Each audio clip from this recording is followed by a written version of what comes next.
क्या आप अपने इन्वेस्टमेंट्स के लिए एक सॉलिड, एक मजबूत नींव की तलाश में हैं? तो आज हम यही पता लगाएंगे कि क्या लार्ज कैप म्यूचुअल फंड्स वाकई वो मजबूत नींव बन सकते हैं जिसकी आपको जरूरत है। सोचिए, शेयर बाजार की इन उतार चढ़ाव वाली लहरों में क्या आपका इन्वेस्टमेंट पोर्टफोलियो भी हिचकोले खा रहा है? अगर हाँ, तो यकीनन आप एक ऐसे मजबूत एंकर की तलाश में होंगे जो आपके निवेश को संभाले रख सके। चलिए देखते हैं कि लार्ज कैप फंड्स ये रोल कैसे निभा सकते हैं। तो इस सफर में हम क्या-क्या कवर करने वाले हैं? सबसे पहले हम मिलेंगे मार्केट के दिग्गजों से। फिर हम स्थिरता और ग्रोथ के बीच के नाजुक बैलेंस को समझेंगे। उसके बाद परफॉर्मेंस के कुछ जरूरी आंकड़ों पर भी नजर डालेंगे। फिर ये पता लगाएंगे कि क्या ये आपके लिए सही हैं भी या नहीं। और आखिर में हम आपका एक इन्वेस्टिंग ब्लूप्रिंट बनाने में मदद करेंगे। तो सबसे पहला सवाल, जब हम कहते हैं लार्ज कैप फंड्स, तो इसका असल में मतलब क्या है? हम किन कंपनियों में पैसा लगा रहे होते हैं? ये हैं शेयर बाजार के टाइटन्स, मतलब वो कंपनियां जो न सिर्फ मार्केट में दशकों से टिकी हुई हैं बल्कि अपनी अपनी इंडस्ट्री पर राज भी करती हैं। सोचिए, रिलायंस, टीसीएस या एचडीएफसी बैंक जैसे बड़े नामों के बारे में। ये नाम भरोसे और स्थिरता का दूसरा नाम है।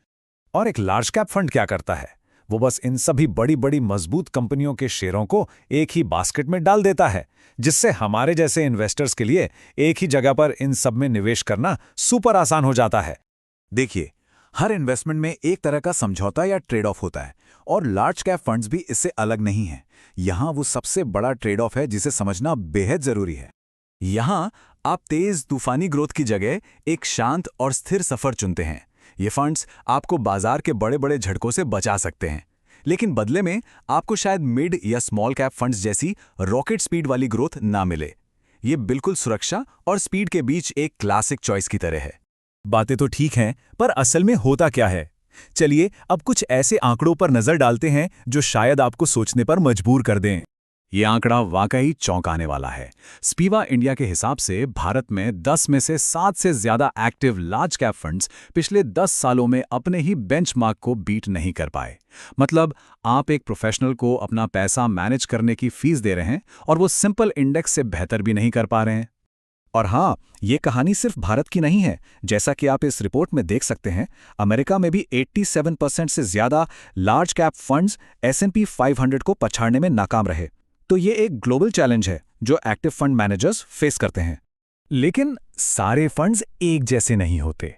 ये चार्ट हमें दिखाता है कि कुछ फंड्स जैसे कि ICICI प्रूडेंशियल और निप्पॉन इंडिया ने लगातार अच्छा परफॉर्म किया है, जबकि कई दूसरे पीछे रह गए। ये बात इस पर जोर देती है कि सही फंड चुनना कितना ज्यादा जरूरी है। तो इस सारी जानकारी के बाद सबसे बड़ा सवाल यही है, क्या लार्ज कैप फंड्स आपके लिए सही हैं? चलिए इसका जवाब ढूंढते हैं। अगर आप एक ऐसे इन्वेस्टर हैं जो धीमे और स्थिर वाले अप्रोच में यकीन रखते हैं, जो मार्केट की रोज-रोज की उठापटक से अपनी रातों की नींद खराब नहीं करना चाहते, तो लार्ज कैप फंड्स आपके बेस्ट फ्रेंड बन सकते हैं। लेकिन दूसरी तरफ, अगर आप ज्यादा रिस्क लेकर तेजी से पैसा बनाने की सोच रहे हैं या आपका इन्वेस्टमेंट होराइजन बस कुछ ही सालों का है, तो शायद आपको दूसरे ऑप्शंस देखने चाहिए। याद रखिए, ये फंड्स मैराथन धावक हैं, स्प्रिंटर्स नहीं। अच्छा, तो अगर आपने तय कर लिया है कि लार्ज कैप फंड्स आपके लिए सही हैं, तो फिर अगला कदम क्या होना चाहिए? चलिए एक प्रैक्टिकल प्लान पर नजर डालते हैं। अपना होमवर्क करना बहुत जरूरी है। सिर्फ पिछले 1 साल के रिटर्न मत देखिए, एक्सपेंस रेशियो चेक कीजिए। याद रखिए, जितना कम उतना बेहतर।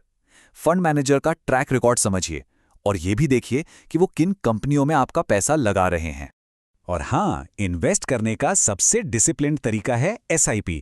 ये आपको मार्केट के उतार चढ़ाव से तो बचाता ही है, साथ ही आप में एक रेगुलर सेविंग की आदत भी डालता है। और यकीन मानिए, लंबे समय में वेल्थ बनाने का ये एक बहुत ही पावरफुल तरीका है।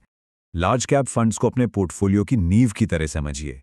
लेकिन एक मजबूत इमारत सिर्फ नींव पर खड़ी नहीं होती, है ना? आपको इसके साथ मिड कैप, स्मॉल कैप और शायद कुछ डेट इंस्ट्रूमेंट्स को भी शामिल करना होगा, ताकि एक वेल बैलेंस्ड और डाइवर्सिफाइड पोर्टफोलियो बन सके। तो अब सवाल यह है कि आप अपनी वेल्थ क्रिएशन की जर्नी में स्थिरता और ग्रोथ के बीच सही बैलेंस कैसे बनाएंगे? इसका कोई एक सही जवाब नहीं है। ये आपकी अपनी पर्सनल यात्रा है। तो जो भी चुने, समझदारी से चुने।